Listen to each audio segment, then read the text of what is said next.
오늘 하나님께서 우리에게 주신 말씀은 마태복음 10장 38절에서 42절까지 말씀입니다.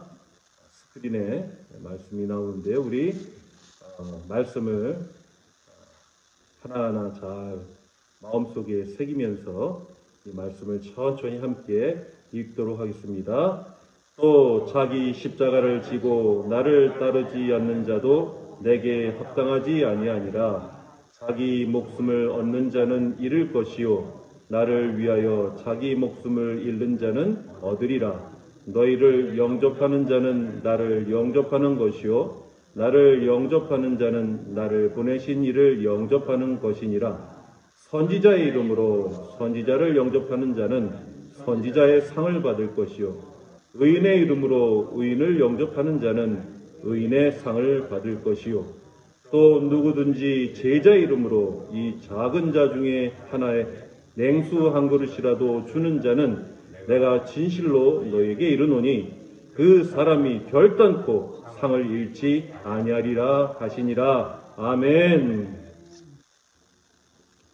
오늘 하나님께서 말씀을 통하여 우리들에게 주실 선물은 하나님께로부터 상을 받을 수 있게 하는 복의 비밀입니다.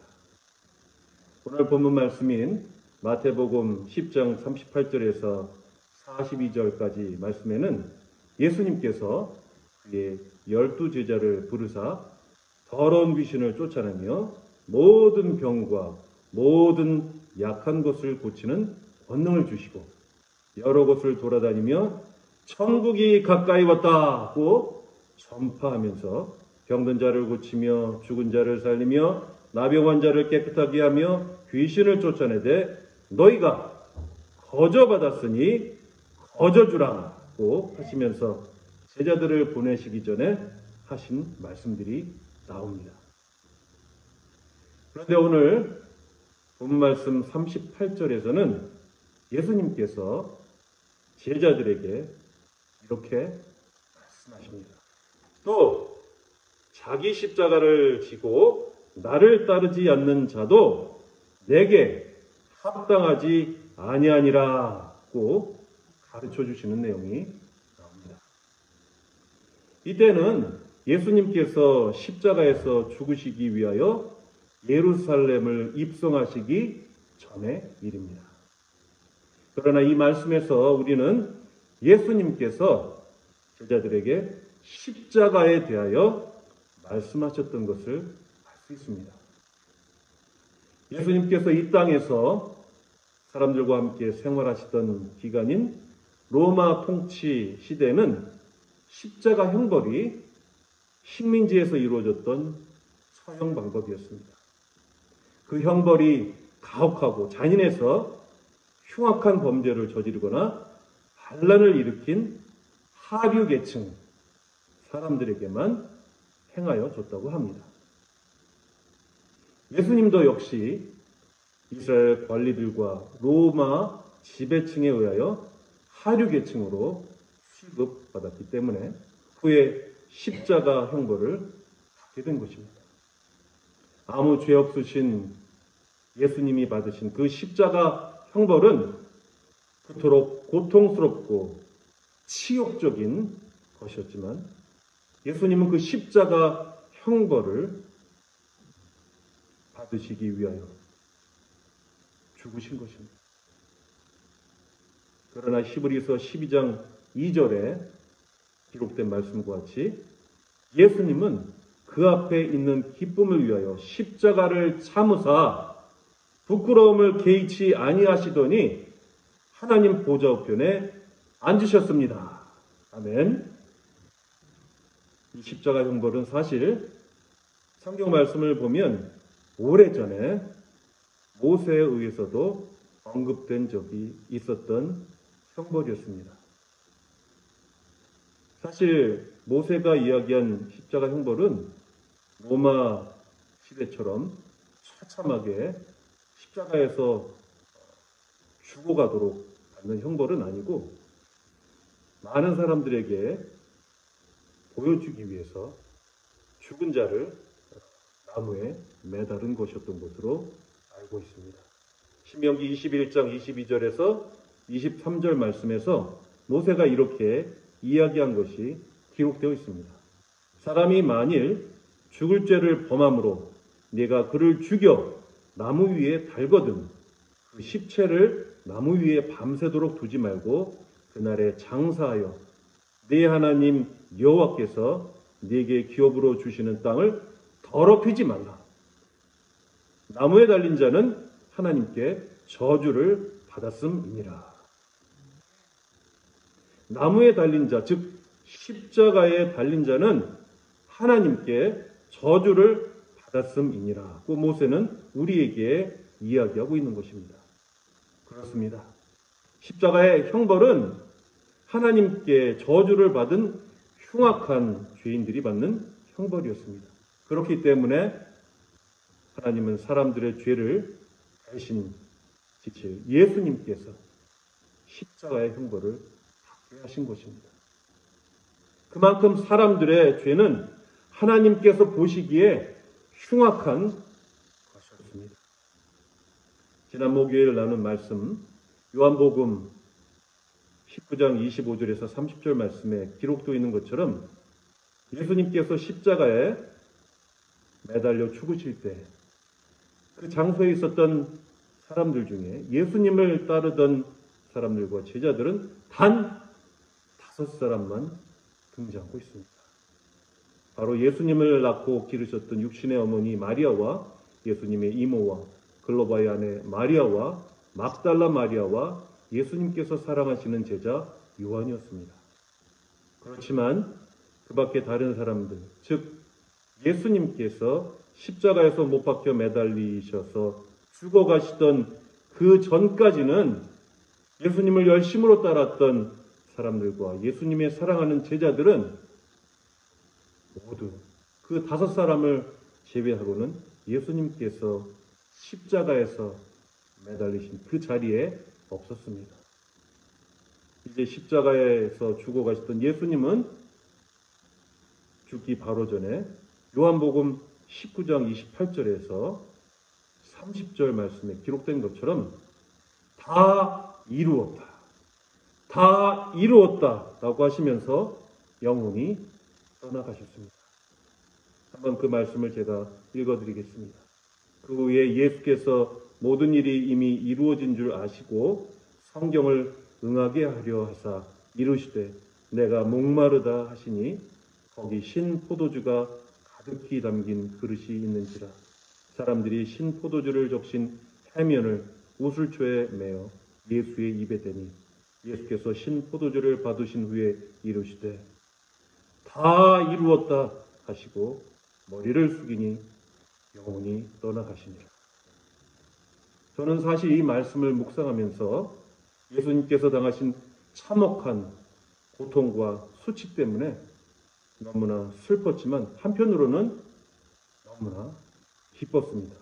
왜냐하면 예수님께서 그 엄청난 십자가의 고통을 참으시고 이제 드디어 다 이루었다 라고 하시며 결국 승리하셨기 때문입니다. 여러분, 한번 우리 이 예수님께 영광의 박수를 한번 올려드리기 원합니다. 함께 박수 올려드리겠습니다. 바로 어제 성금요일에 예수님께서 6시간 동안 십자가에서 고통을 당하시다가 다 견디시고 승리하시고 결국 다 이루시고 죽으셨습니다. 이제 지금은 죽은 자 가운데 계십니다. 내일 드디어 3일 만에 예수님께서 다시 부활하십니다. 우리는 그 부활절을 정말 기쁜 마음으로 내일 축하드릴 것입니다. 저는 예수님께서 매달려 죽으시고 승리하신 그 십자가는 그 외 많은 사람들을 변화시키게 됩니다. 여러분들이 성경 말씀을 통하여 이미 알고 계시듯이 예수님께서 십자가에서 죽으시고 3일 만에 다시 살아나셔서 그분을 따르던 사람들과 제자들에게 다시 찾아가셨을 때 그들은 회복되고 변화되기 시작하였습니다. 그리고 예수님께서 하늘로 올라가신 후에 예수님의 명령에 따라 예루살렘을 떠나지 않고 오순절 다락방에 모인 120명의 사람들에게 성령께서 강림하시는 일이 일어나면서 예수님을 따르던 사람들과 제자들은 이제 예루살렘을 떠나 곳곳에서 예수님의 그 피 묻은 복음의 말씀을 전하기 시작하였고 예수님께서 맡기신 사명을 감당하면서 순교하는 사람들이 생기기 시작하였습니다. 사실 그들은 예수님께서 십자가에서 죽으시기 전까지는 누가 천국에서 더 크냐라는 것에 관심을 가졌던 예수님의 제자들과 같이 예수님께서 우리의 죄를 대신 담당하시기 위해서 자신을 낮추어 십자가에서 죽으셔야만 했던 것에는 관심을 갖고 있지 않았던 사람들이었습니다. 이것에 대하여 예수님께서는 마태복음 18장 1절에서 4절까지 말씀해서 이렇게 말씀하셨습니다. 그때 제자들이 예수께 나와 이르되 천국에서는 누가 크니까? 예수께서 한 어린 아이를 불러 그들 가운데 세우시고 이르시되 진실로 너희에게 이르노니 너희가 돌이켜 어린 아이들과 같이 되지 아니하면 결탄코 천국에 들어가지 못하리라. 그러므로 누구든지 이 어린아이와 같이 자기를 낮추는 사람이 천국에서 큰 자니라. 아멘. 그러나 그들은 그때 여전히 예수님께서 원하시는 것처럼 변화되지 못하였고 심지어 예수님의 12 제자들 가운데 열성 제자였던 베드로도 여전히 변화되지 않았던 것을 우리는 마태복음 16장 21절에서 24절 말씀에서 알 수가 있습니다.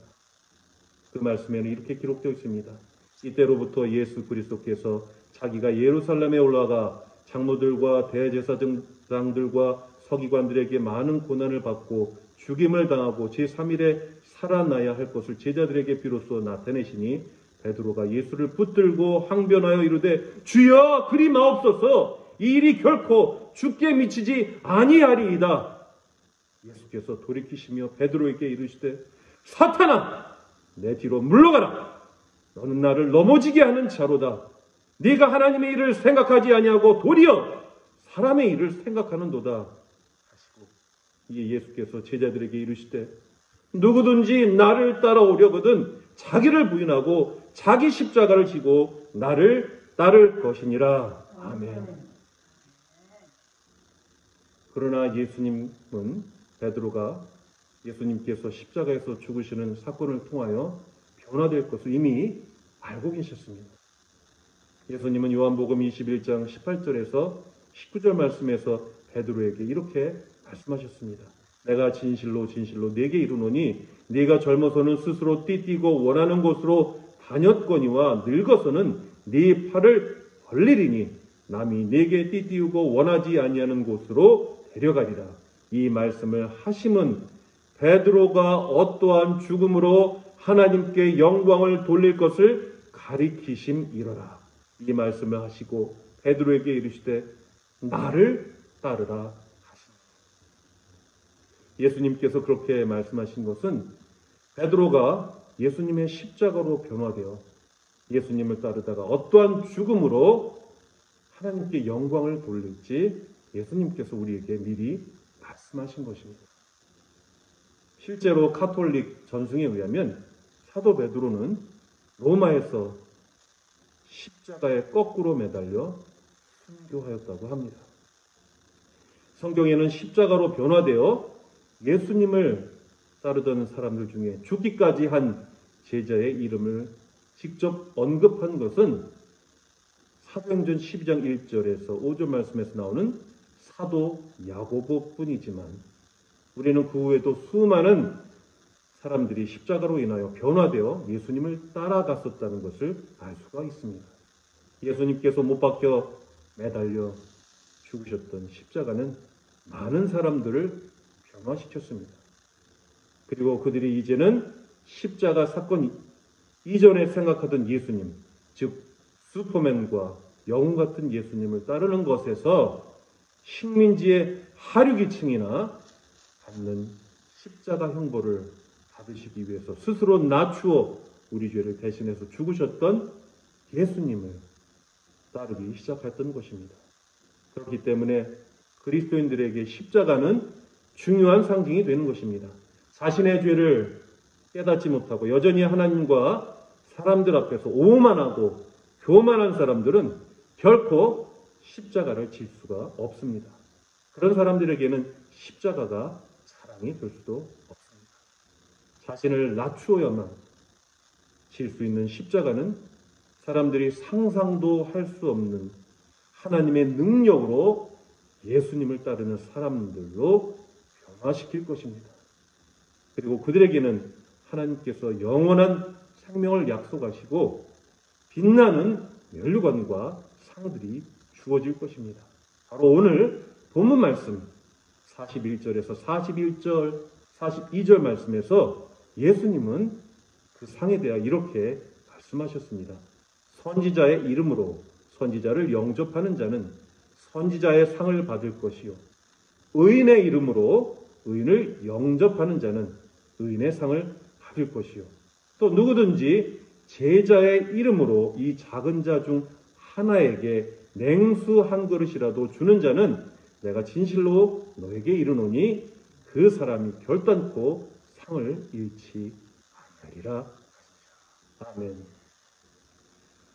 하나님께 선택받아 사람들에게 하나님의 말씀을 대신 전하는 선지자와 하나님의 뜻대로 철저히 살아가는 의로운 사람을 영접하는 사람들, 그리고 예수님을 따라서 살아가기 때문에 세상에서는 작은 자들처럼 보이는 예수님의 제자들을 위하여 적은 것이라도 베푸는 사람들에게는 예수님께서 그 사람이 결단코 상을 잃지 아니하리라고 약속하셨습니다. 마치 오늘 기도회가 끝난 후에 우리 박 장로님과 권사님께서 성도들에게 맛있는 아침 식사를 대접하듯이 말입니다. 더욱이 예수님께서는 우리가 하나님께서 선택하신 선지자와 의인이 되지 않아도 그들을 영접하기만 하면 그들 또한 영광스럽게 선지자와 의인이 받을 상을 역시 받을 것이라고 약속하셨습니다. 이제 말씀을 정리하겠습니다.